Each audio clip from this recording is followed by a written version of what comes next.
যার ঈমান নাই তাকে কি বলে? বেঈমান। যার ঈমান নাই তাকে কি বলে? বেঈমান।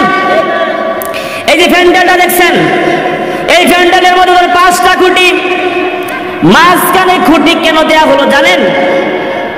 মাঝখানে খুঁটি দেয়া হলো যাতে ওই 5 কোণার 5টা খুঁটির একটা খুঁটি যদি দুর্বল হয়, এরপরও এই তাম্বুটা পড়ে যাবে না।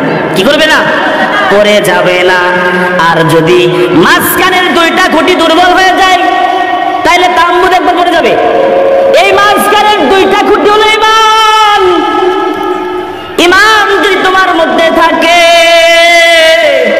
তাহলে তোমার নামাজ আল্লাহর দরবারে কবুল হবে, তোমার যাকাত আল্লাহর দরবারে কবুল হবে, তোমার রোজা আল্লাহর দরবারে কবুল হবে। আর যদি তোমার ঈমান না থাকে, তোমার নামাজ বিফলে, তোমার যাকাত বিফলে, তোমার রোজা বিফলে। ঠিক কিনা বলেন? এই তাম্বুটার মাঝখানে খুঁটিটা যেমন শক্ত মজবুত লাগে, ঠিক ঈমানের পরিচয় হলো মজবুত, ঈমানটা হলো মজবুত। ঈমানের পর গুরুত্বপূর্ণ আমল হলো নামাজ।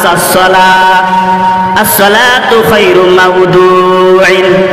নামাজ হলো গুরুত্বপূর্ণ আমল। আল্লাহর নবী বলেন, আসসালাতু মিফতাহুল জান্নাহ।